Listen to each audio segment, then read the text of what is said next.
What's going on, folks? My name is Josh and I am the Outdoor Dude. Thanks for coming back to my channel. Today we're here to talk to you guys about the best rod and reel combo choice for the beginner. So stick around. Look at that big mamma jamma, folks.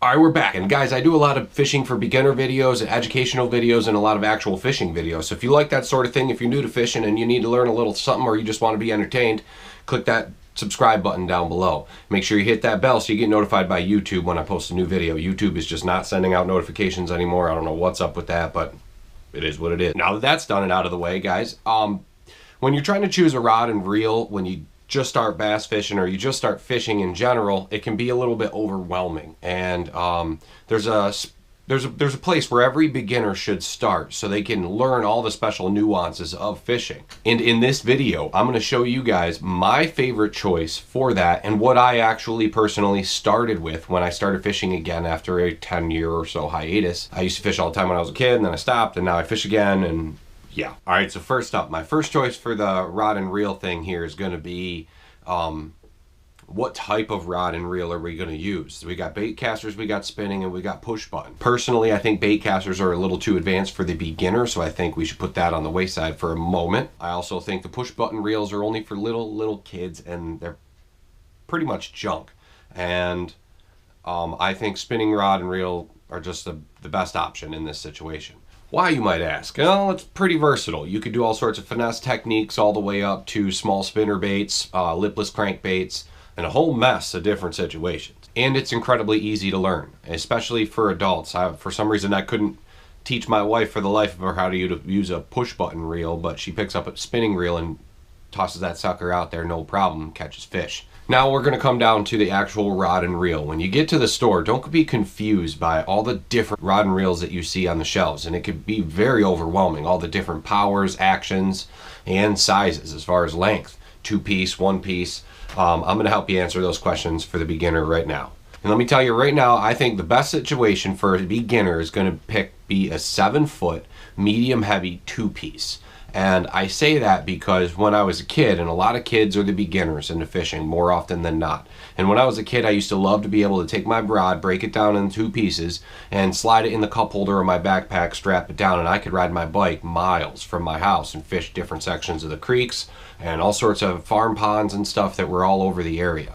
So that is my best recommendation to the beginner as far as a rod or a reel. And I suggest medium heavy because I live in upstate New York, and when you're here, you have the opportunity of catching everything from bluegill and sunfish of all kinds to your large bass, 5-6 pounders. And then we're talking even like 10 to 20 pound sheephead. We've got 30-40 pound carp here.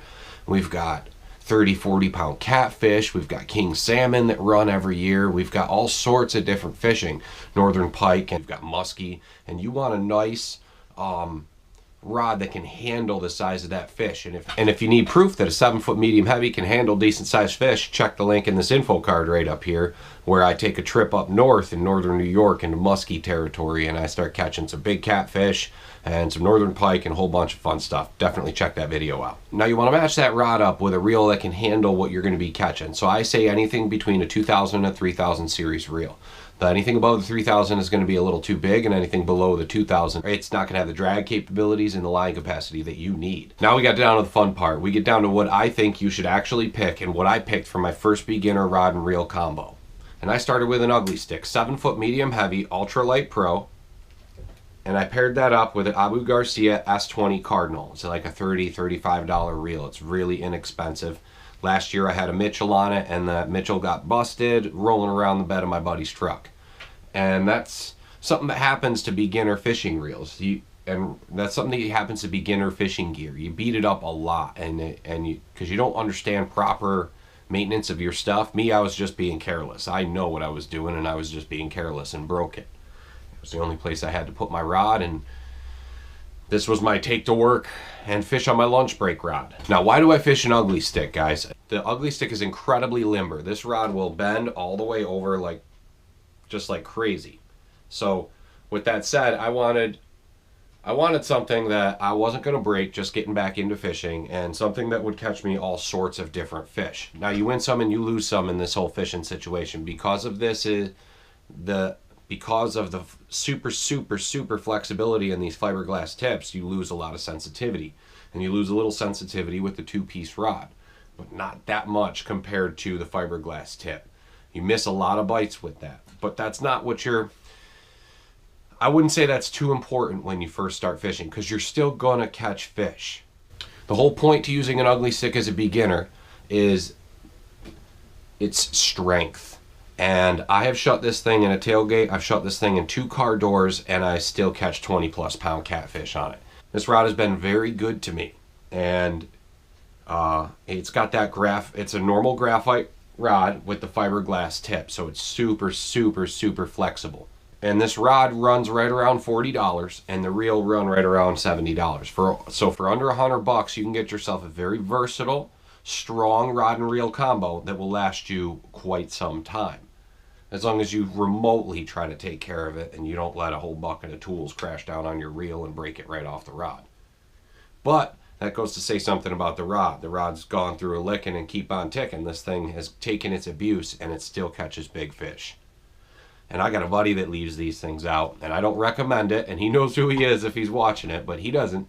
His rods are great. So I got a buddy that actually leaves his rod sitting out in a rod holder in an old fishing boat all winter, jumps in that boat and fishes them, won't even retie the lures sometimes, and catches big fish.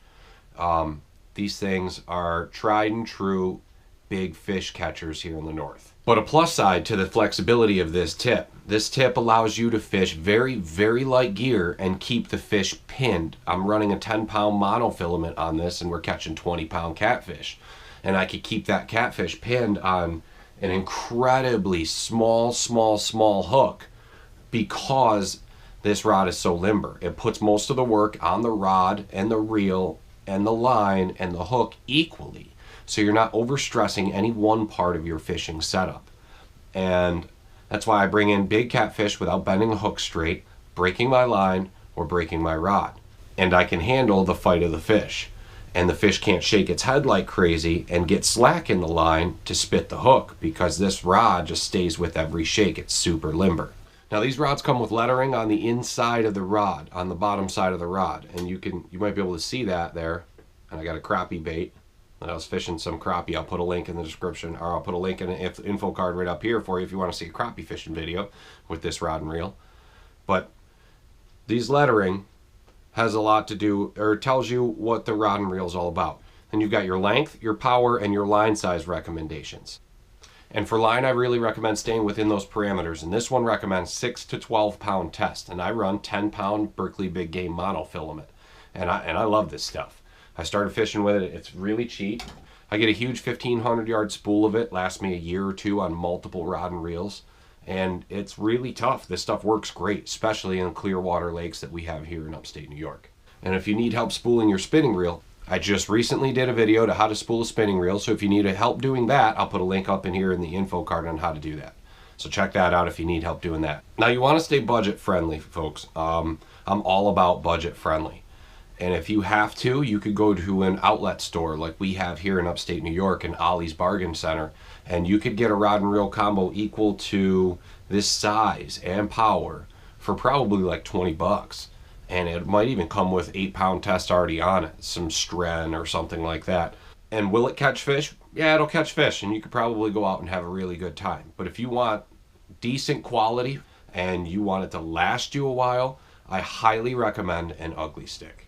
All right, guys, I'm sure I'm missing a thing or two, but that's really the basics that you got to worry about when you're a beginner and you're looking for a rod and reel combo to just start fishing. Hope that really helped you guys, and if it did, make sure you hit that like button. All right, I got my question of the day for you guys. What is your opinion, if you already have one, on the ugly stick? I know some people don't really like them at all. Some people love them and swear by them. What's your opinion? Let me know down in the comments. All right, this is where I'm going to end the video, guys. If you like this video, hit that like button real hard and make sure you hit that subscribe right there. Check out one of these 2 videos over here. Or how about that one? And I'll see you guys next time.